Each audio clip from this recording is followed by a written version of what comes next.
Good morning, everyone. Here we are. Okay, so it's Wednesday. No, it's Thursday. Oh my gosh, the week is just flying by. So I'm going to bore you just a little bit with some repetition, but I think it's really important because there are things that I need to incorporate into my diet every week, and so it's just a reminder that there are things that we need to, depending on what you're trying to achieve with your health, there are things that are so beneficial that they have to be done, every once in a while. What I'm trying to say is I'm running out of raw fermented sauerkraut, so we're going to make some more. And I know I've bored you guys with doing this so many times. I have many videos on doing raw fermented sauerkraut. And I've learned some of my older videos, aren't as, I don't know. There's so many different ways of fermenting, and so it all depends on what you want to follow, who you want to follow, what style you want to do. And so actually the most renowned person with fermenting anything is Sandor Katz. Sandor, I think it's K-A-T-Z or K-A-T-Z if you're Canadian. Hey, good morning, Kathy. Nice to see you.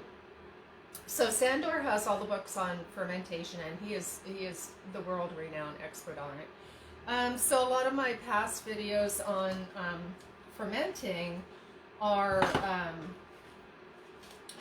traditional, some of the more traditional ways where you're going to lovingly cut everything up by hand and slice it super, super thin, because the thinner that you slice the cabbage, the faster it's going to ferment and the easier it is for the salt to get in and start breaking it down with the lactic acid.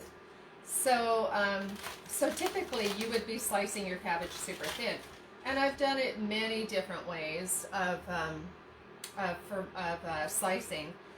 You can use the mandolin if you want. Traditionally you're supposed to do it super, super fine with lots of love, and if you do the mandolin, it's just a little bit one step removed from doing it by hand with love. And then when you make it as often as I do, which is like every couple weeks. Hey, Darlene, good morning. Hi. When you make a raw sauerkraut every couple weeks like I do, you start searching for faster and faster ways. Unless you have the time and you want to get into that meditative state of slicing it super thin with a knife, then that's more awesome, right? So slow cooking is definitely the way to go if you have time. But also, I like to show people different ways if you kind of are in a hurry like I am today, and I just want to get it done so that we have the fantastic nutrition of the raw sauerkraut quick and easy. So I'm taking off some of these leaves, these cabbage leaves, and leaving them fairly whole. And what this does is when you put the sauerkraut in your fermentation jar or whatever it is that you're going to use, a glass, something or other, container, you're going to put this on top to help keep that air out of the so that the sauerkraut doesn't come out into the air, because if it comes up past the liquid, it can start to mold. And so we're going to do this the quick and easy way today, and use the food processor, which I have not done before.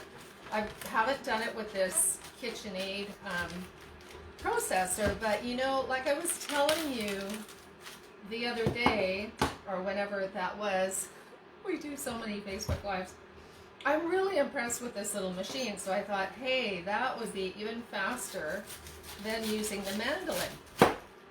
So you can cut your cabbage. I mean, there are specific ways of slicing it if you're going to do this by hand. Hey, Manette, good morning. Nice to see you and everybody.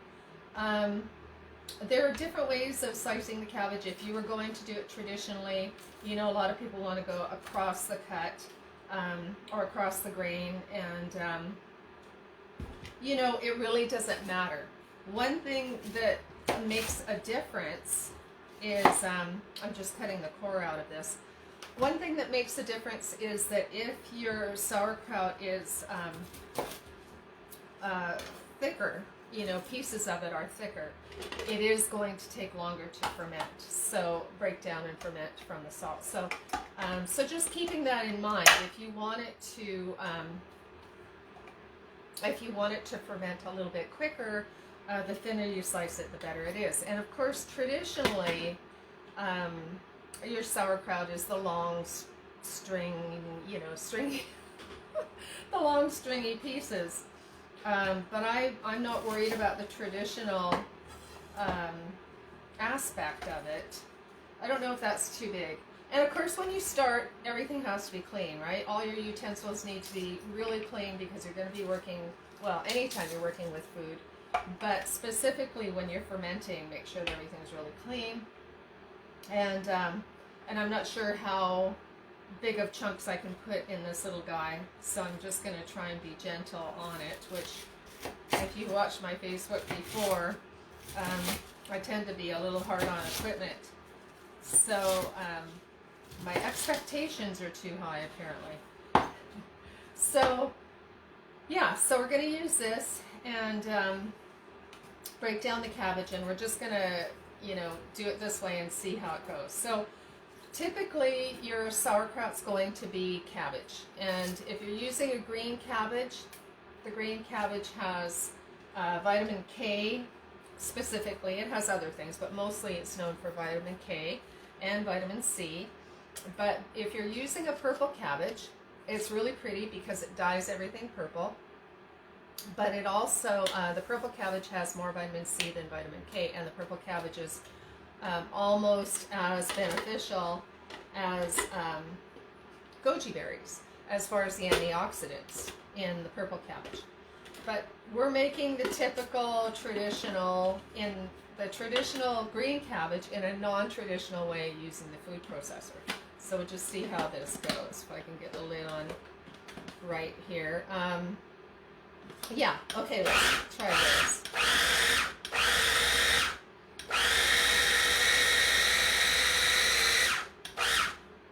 So like I said, this is like so sacrilegious really, because this is not the way you slice sauerkraut in a traditional way.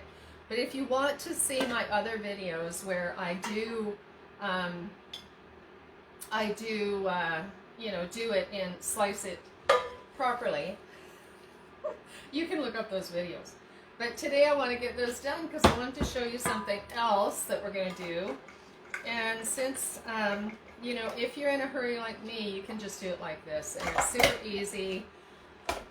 What you're after, anyways, is the effect of the sauerkraut.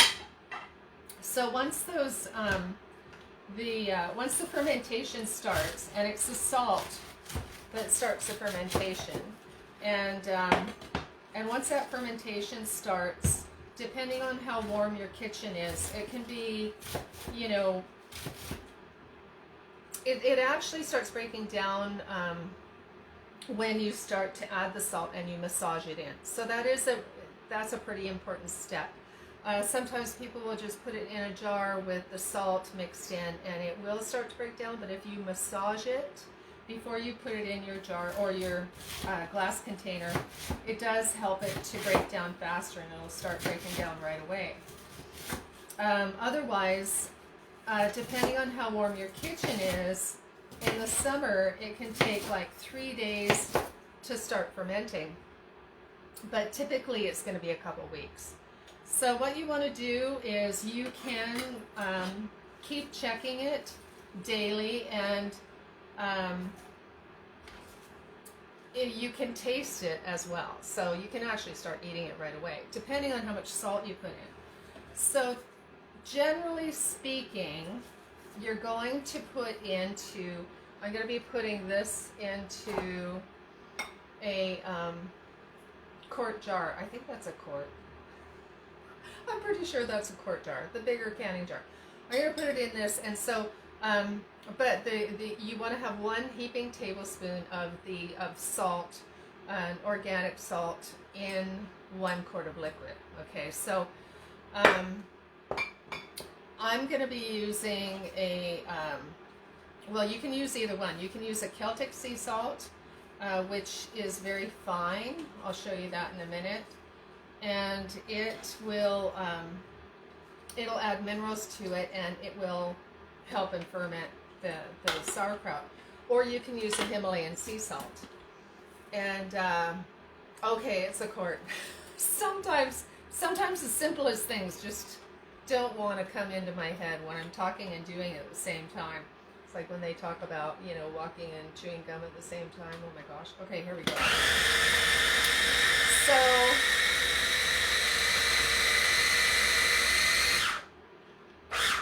and if there are little chunks and pieces, as you check it and taste it, you know, you can just eat the larger pieces, because they will take longer to break down. It's not going to hurt anything if you've got a few chunks in there that are bigger than the rest. It doesn't matter. It's just that those chunks won't ferment as well. So, so with the fermentation, the whole idea is to start that lactic acid, which gives you your probiotics. You know, right now it's so important to keep your immune system strong, and so the more fermented foods that you can eat or drink, you can actually purchase fermented liquids at the health food store, or some of the grocery stores have them. And it's so important because pretty much everybody knows that how important probiotics are, especially if you've been on antibiotics. And so if you've been on antibiotics, you know, it's called anti because it kills all the bacteria, and it kills the good bacteria as well as the bad bacteria. And so when you have an imbalance, that's when all kinds of things can happen. You know, some of the symptoms of having not enough beneficial bacteria can be anything from headaches to depression to you know, just so many things, because when you eat a raw fermented food, they've used it in studies for brain health, you know, for brain function. They've used raw fermented foods for things like depression, things like autism, things like Alzheimer's, and they see a big difference in how the people respond. So the sun just came out. I'm so happy. So yeah, so it's just really, really important. And besides which, it assists in your immune function and your immune system. So everything kind of happens in your gut biome as far as your immune system functioning optimally, if I can say that properly. It really, really helps. It boosts your metabolism.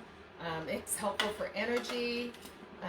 And why not? It tastes really good when you do it the way you like it, which can be in any way. You can add ginger to it. You can...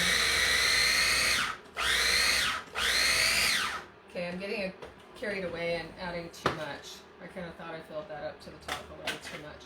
So, so what I'm going to do, what I usually do, my typical recipe, like I said, you can add anything to it that you want. What have I done here? Okay, I'm going to try it like this. I usually, my favorite standard recipe is to add carrots and an onion. I really like it like that because the carrots add color and a little flavor, and the onion just adds to the benefits of the onion. There we go. So, so I'm not going to bore you guys with this too much, other than to mention all the fantastic benefits. I'm going to get my carrot and my onion in there. And, oh my gosh, okay, let's get this. And I want to show you something. I want to show you something really cool. Well, at least I think it's cool. You might not. You're going to think I'm crazy, but I really like to eat and create super healthy meals as much as possible. You know, I'm not as much of a raw foodie as I should be. I find it really hard in the winter to want to eat a lot of raw foods. Like we eat our salads and we eat raw salads and things like that. But to be strictly raw, I find it, I'm too cold of a person to want to eat a lot of cold raw foods in the winter. So, so my point was, what was my point? To incorporate things like this, because a little bit of sauerkraut like that, the raw fermented sauerkraut, you don't need much. A tablespoon or, you know, or two per day gives you all of that beneficial bacteria, so helpful for the immune system. And so, you know, it kind of replaces the benefits that you would get from eating a lot of raw food. The other thing, of course, that I do every day is the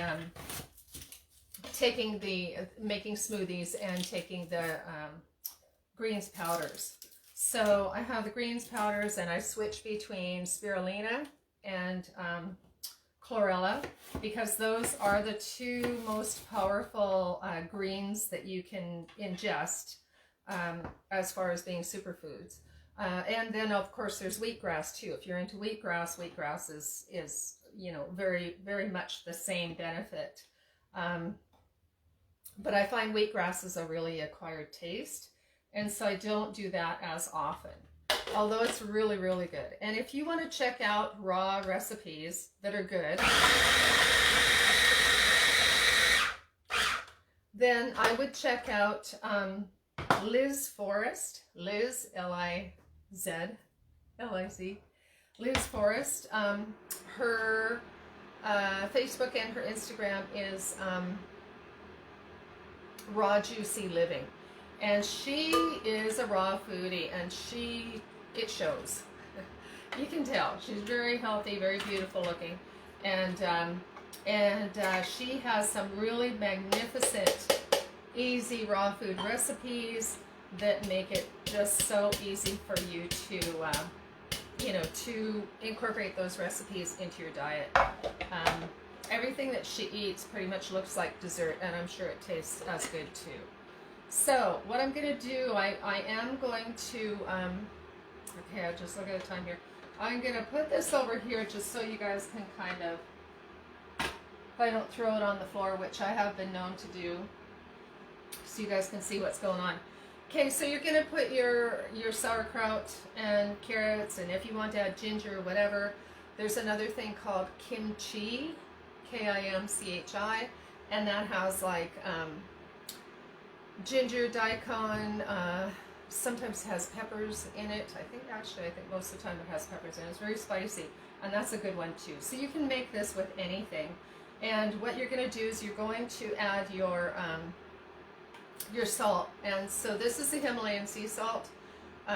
It's very fine, but it hardened up a little bit. So you can use this if you want, or you can use the Celtic sea salt. I do find that if I'm gonna taste this while it's fermenting, you know, daily have a teaspoon until it gets fermented. I like the Celtic sea salt because it's less salty tasting. So you can add the salt and still have a spoonful every day until it ferments over the 2 weeks. So if you have anything left after the 2 weeks of tasting, then you need to make more. So the trick with the salt is, I'm going to guess that this is going to fit into that quart jar. And I grabbed a teaspoon instead of a tablespoon, so you want to be fairly accurate with the salt. If you add too much salt, it will prevent the mold from happening more, although it still might mold if the sauerkraut comes out of the liquid. It'll prevent the mold more. It's more of a preservative, but it also inhibits the growth of the bacteria. So you really don't want, I mean, there's so many different there are a million different methods and theories, and it's you're working with a live living bacteria, so it's kind of that you have to just pay attention to it and watch it like a little, a little animal, and see how it does.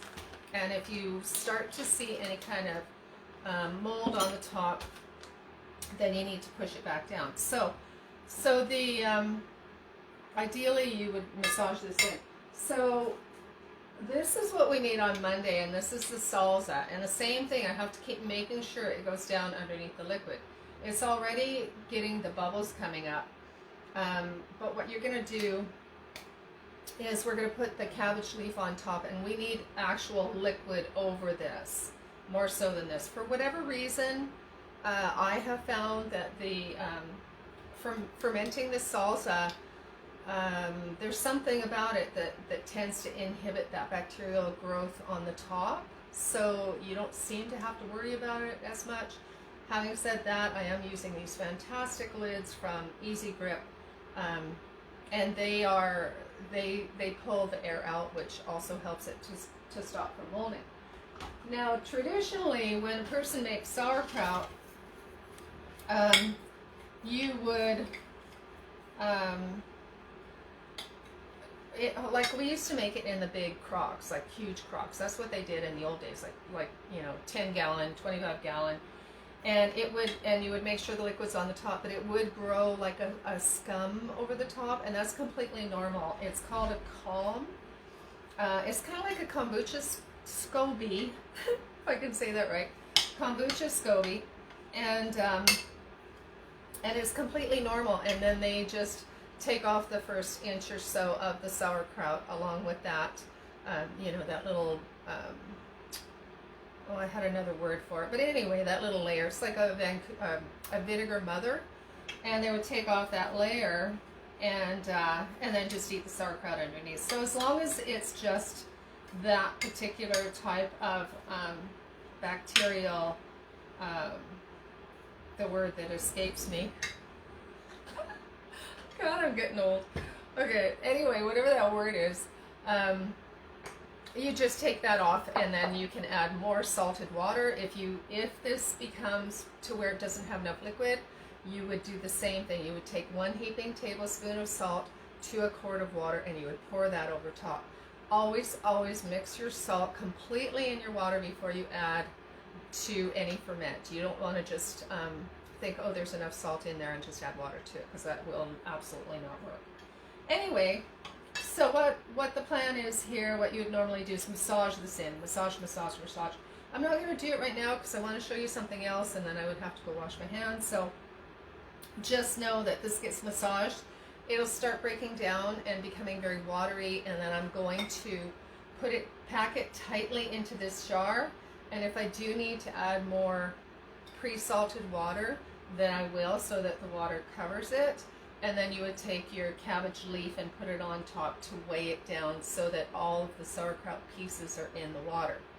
The other thing you can use is we have these little weights that go in here, and that will help to hold the cabbage leaf down on top of the sauerkraut to make sure everything's under the liquid. So yeah, so just know that anything sticking out has that tendency to grow bacteria if it touches the air. Or you can go ahead and buy these, which has a little pump that actually pulls the air out, which stops the bacteria, the bad bacteria, from forming, and allows the good bacteria to form. So that's that. So thank you for hanging out with me while I make my weekly sauerkraut. What I wanted to show you guys, this is going to be so funny, but I know you'll think I'm crazy. So remember what we made yesterday, and I'm just I really loved this. Can you see it? There you go. This turned out really, really good. We made the cabbage with onions and peppers and turmeric and stuff, and the coconut milk in the spaghetti squash. And it was really, really good. And so I was thinking today, I thought, oh, I need to make some soup. What kind of soup should I make? And I thought, oh man, this was so good. Like when I stuffed the basically poured the cabbage coconut milk into the spaghetti squash, I had quite a bit left over. If anyone watched Facebook Live yesterday, I had quite a bit left over. And I was, honestly, we were both just eating it straight up like a soup. It was just so, so good. And then cooking this very slow, low heat for 2 hours at 275, it allowed all of that creamy flavor to go into the spaghetti squash. And so it was just really amazing. So I thought, you know what, this would be really good as soup. And I mean, oh my God, how time saving is that? So that's my plan. Is to make a simple soup. And if you can do that with leftovers, and I've done it before, and you guys probably have too, I'm sure. Just take your, I'm covering the, so you can see what I'm doing here. Yeah, you know, your leftover potatoes, vegetables, broccoli, cauliflower, whatever, if they've been roasted, I mean, I'm sure pretty much everyone has roasted vegetables, specifically to make soup. But, you know, if you can take your leftovers and you can just turn them into soup, why not? And it was just so yummy yesterday that I thought, man, that would be so good as a soup today. So I was just going to show you guys to be creative, you know, to think outside the box. You know, I mean, I've done things like taking the stuffed potatoes, you know, what do they call that? Well, basically a stuffed potato. And whatever's in the stuffed potato, like even if you were to stuff it with like that, I often buy that Mexican, that plant-based Mexican, it's like a ground hamburgery stuff. And it's actually quite good. It's an Ives, Y-V-E-S. And you can buy it pretty much anywhere, and they've done a really good job with the flavoring. And so if you use that in a stuffed baked potato, like a Mexican stuffed potato, it's like so crazy awesome good. And then what I've done with that is to, you know, just take that whole potato, if we've got leftovers, which, you know, sometimes we do if I make enough. And so take that whole potato and just throw the whole thing in the blender and you know, skin and all, and just turn it into a soup. I know it sounds weird and kind of blended, but it actually comes out into like a spicy Mexican potato soup. So things like that, super easy. So that's just what I'm going to do. And, you know, it's just like way too easy. Throw something like that in the blender, the Vitamix or whatever. And so this has, for anyone who's didn't watch yesterday's Facebook Live, this has, what we made yesterday has onions, cabbage, garlic, red peppers, turmeric, and coconut milk. I think that's about all we put in there yesterday. So yeah, so I'm just going to blend this up. Now you can add whatever you want.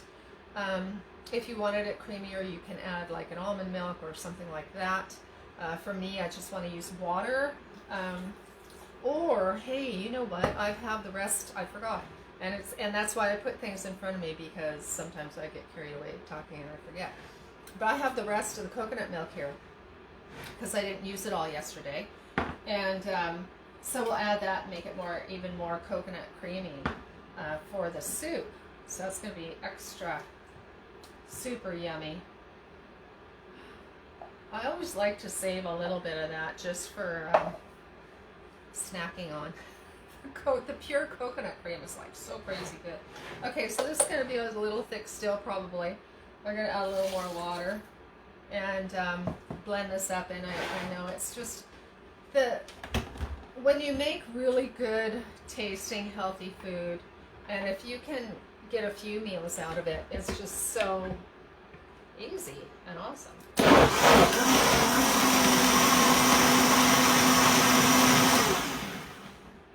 Okay, so we're going to put this in there, and I see I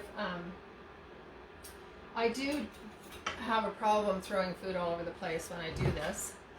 So I've got a couple pieces of the raw cabbage in there. I'm just going to get those guys out. And beautiful. It's just so easy, right? So you're just going to put that in like that, and soup's done. And why not? It's going to be really, really good too. So you just put that on a low heat, let the bubbles come down, because the you know, it gets a little bubbly when you blend it up like that. It just gets air in it, but that'll come down and look much smoother in a few minutes. And so there you have it. Like, is that awesome or what? Super easy. Taking last night's extra and turning it into today's soup. And that was so good. It was, I don't know if anybody else, someone else I think made that recipe yesterday with a little bit of a twist. And they said it was really awesome, and it really was. Okay, so there you go. We will look forward to your comments and your suggestions, and see you tomorrow morning at 11. And have a great day. I'm just looking at the comments. Have a great day. We'll see you tomorrow at 11. Enjoy the sun.